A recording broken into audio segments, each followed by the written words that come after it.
Look, it's a little bit of a subjective because it comes into the scope of what's been asked for.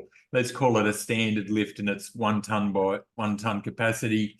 And I'm going to call it 1800 wide, 1800 wide. So the grid as such and the complexity and the heights between floors, we'll call this 3 meters between floors.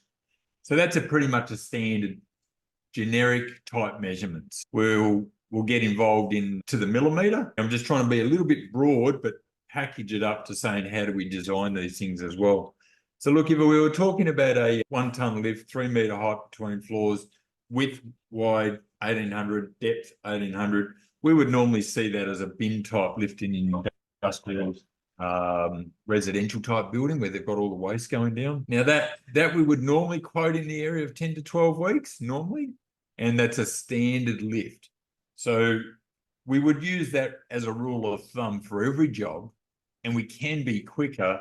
It's quite subjective to how do our payments terms roll. Are we being paid our deposit? Are we being paid these types of things? You know, we've got to do drawing sign off so that we know that measurements and architectural finishes are correct. That can take time, but we have compensated for that in the 10 to 12 weeks lead as well. Having said that, if that initial stage took 9 weeks, then realistically we've got to have at least a 4-week window to manufacture the goods.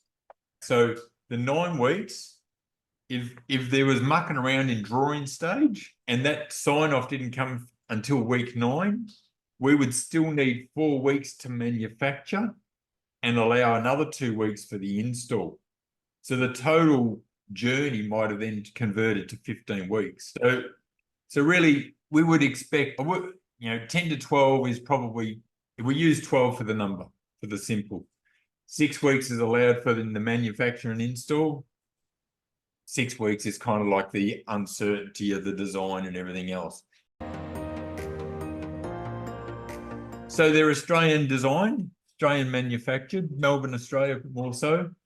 You know, I'm quite passionate about that to a certain degree. I think whilst we can buy a lot cheaper products overseas, they don't necessarily meet the stringent standards that we have to comply with. Our cost of labour and things like that aren't the same. However, I also believe that we're actually quite quick to market compared to offshore products. Yeah. So you can get products from China, you can get products from Europe, but I think we're really right in the middle of not the cheapest, not the most expensive, but quite possibly one of the quickest to market to be installed. We'll stick to the 1,000 1-tonne lift. So it's driven with a chain drive. It's purely electrical motor driven. It's I suppose a little bit techie in what I'm going to say, but it actually has a chain anchor point. If I try and look at the screen, chain anchor point comes down, crosses through the platform, comes back up to the drive sprocket, over the drive sprocket, down to a counterweight, and back up again. What that's doing is it's actually, in effect, it's making the motor not have to work hard because it's actually got a gear ratio of 2 to 1. You know, through that all that. It's also got the counterweight. Okay, so when the platform's going up, the counterweight's going down, and that's giving us less power consumption effectively. So these are drawing very little power. We don't necessarily quote this at the design stage. We sort of ask for 20 amps, but this can be as low as 3 amps of power usage. So the way they quoted it to me is it's pretty much the site. If you imagine turning on the kettle to boil your morning cup of coffee or tea, that's about the power that it's using, which is pretty amazing.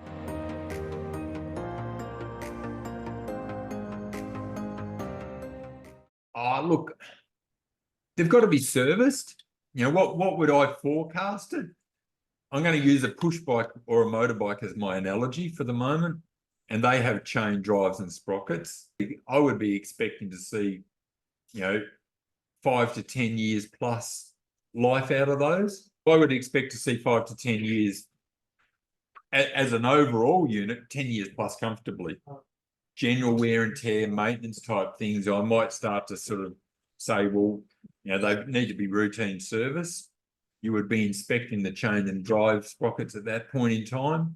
I don't actually see that these are being worn out. I just see them as something that needs to be monitored. The standard basically crosses back towards the service frequency based on usage. So we would generally want to understand the type of usage, and let's say it's 3 lifts a day as one end of the spectrum, 20 times a day on the other end of the spectrum. So now the design life and the service frequency is somewhat different. If it was unknown quantity, then it's 3 months. If it was 3 times a day as a general discussion, it might be 6, it might be 12 months. So it's 3, 6, or 12-month inspection windows. Yeah.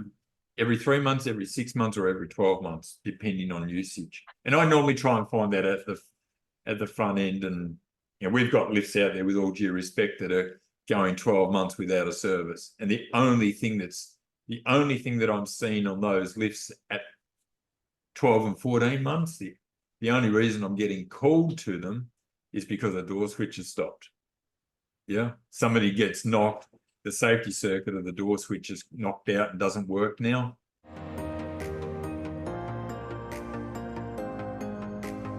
They're not proprietary items. They're generic bearing supplier type items. So I didn't want to be caught up in a space that said, everything's proprietary. You've got to go through us. You're ripping us off. This is ridiculous.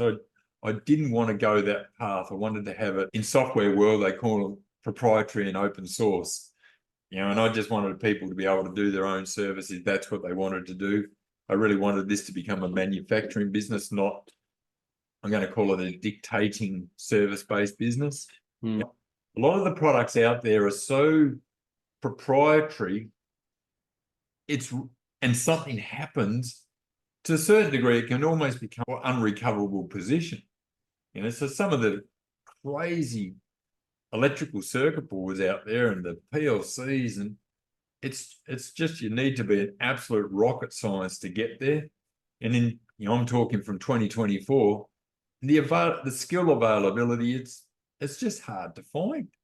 So I've tried to be mindful of that, and I've tried to remove that if I may, and happy days for everyone. When they're closing is different to when they're closed. So I want to answer that in 2 ways. So the door so when the lift goes up or down and it arrives at its chosen destination, the door will automatically open. Okay. So that's a can do. When we're closing the door, we have to manually hold the button in. If we release the button, the door will stop after a few seconds.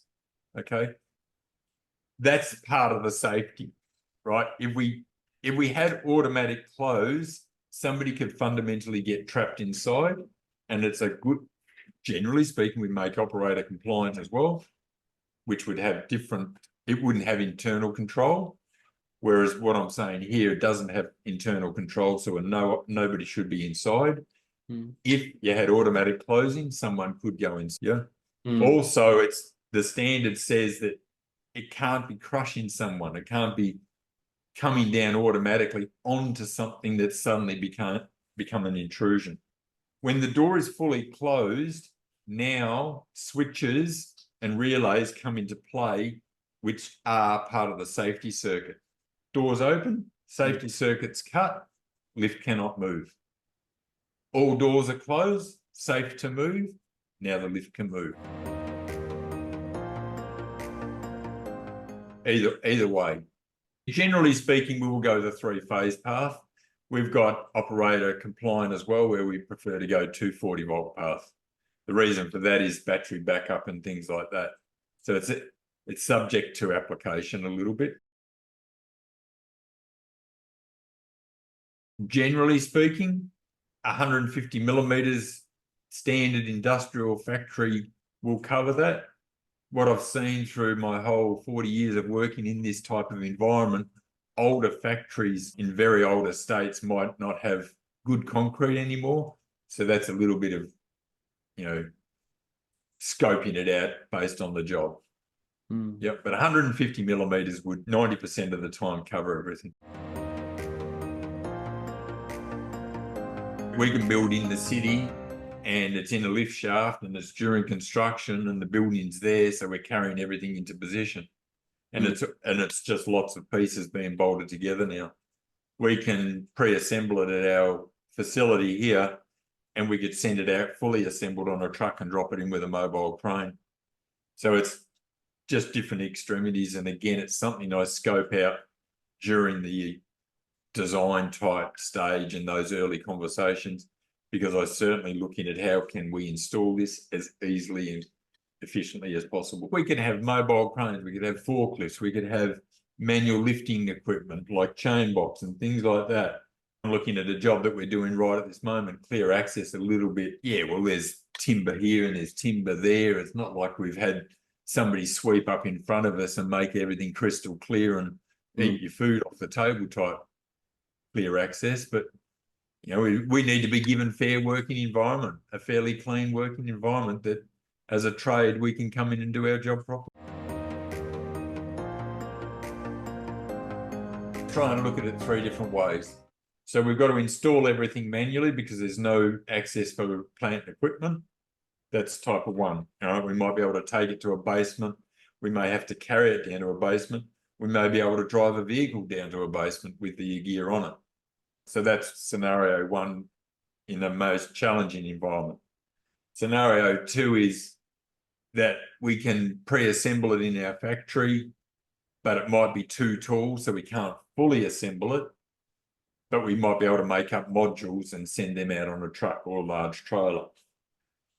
Then there's the 3rd scenario where we can fully assemble it in our facility, lie it down on a truck, stand it up on site with a mobile crane, plant equipment type space, and off we go.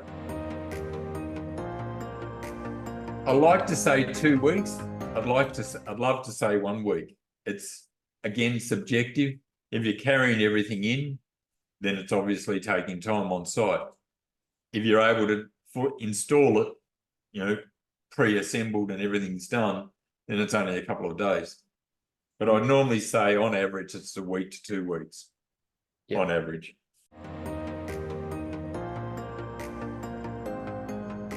The actual electrical design does not allow a person to be inside the lift unless somebody else has closed the door with them in there.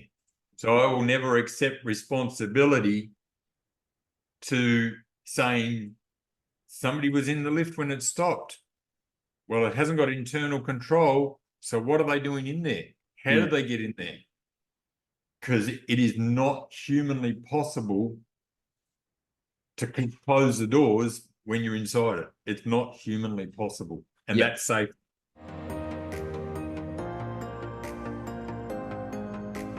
When it's at the floor and you're loading up, it's open access for sure. But once the lift door is closed, once they want to move that lift, then no. Again, you've got to have had second person.